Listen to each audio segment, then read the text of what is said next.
Glycobiology and how carbohydrates affect health, it's a blossoming field. And over the last 10 years, we've seen an explosion of research. People think of sugar in terms of their diet, but in the human body, sugars play a critical role for almost every healthy process in the human body. Neurodegenerative diseases are a series of diseases in which toxic species accumulate in the brain and lead to brain toxicity slowly over time. Glycomics research helps treat Alzheimer's disease by looking for new biomarkers to diagnose Alzheimer's disease earlier, as well as looking for potential treatment strategies. Worldwide, there's 7 to 10 million people who are living with Parkinson's disease. In Canada alone, we're talking about 100,000 people. Every year, there's 6,000 new Canadians diagnosed with Parkinson's disease. So this is a pretty important issue for researchers to try to address.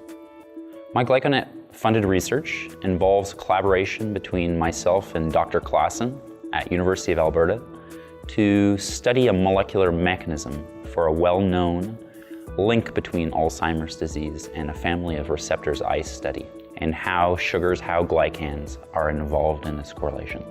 The potential outcome of this GlycoNet funded project would be discovery of new biomarkers that we could use to diagnose Alzheimer's disease earlier, which is a large unmet need, as well as looking at the molecular mechanism that could provide us clues on how to treat the disease.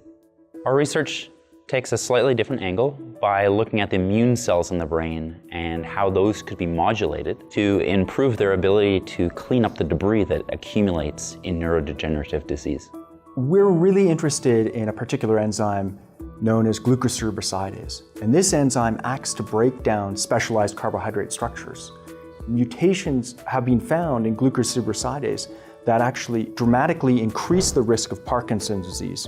And the activity of that enzyme drops. So there's a lot of interest in developing techniques to quantify the amount of that enzyme activity in the brain for diagnosis of early Parkinson's disease. There's a lot of interest in people designing drugs for that same target. We can use these small molecules. They may find translational application in blocking the progression of Parkinson's disease. Currently, there's no therapeutic that can actually slow the progression of Parkinson's disease. It's been a long time since there's been a new therapy, a new drug for Parkinson's disease. The group of disorders in which I am working is called GM2 gangliosidosis. The example of those diseases is Tay-Sachs disease and Sandhoff disease. What happens is that there is a deficiency of an enzyme which is used to break down this lipid called GM2 ganglioside. When the enzyme is missing, the GM2 ganglioside starts accumulating in the brain. Once it reaches the toxic level, it kills that cell. So since this lipid is mostly in brain, it starts killing the brain cells. Our strategy is that using vehicles or some kind of transport mechanism called viral vectors, we give that gene which is not working back to the body, especially in the brain, and the brain starts making that enzyme. It is a very new cutting-edge field trying to find the cure for genetic conditions who have no cure. Collaboration is critical for successful research. And GlycoNet really provides us with the opportunity to collaborate with experts in a variety of areas.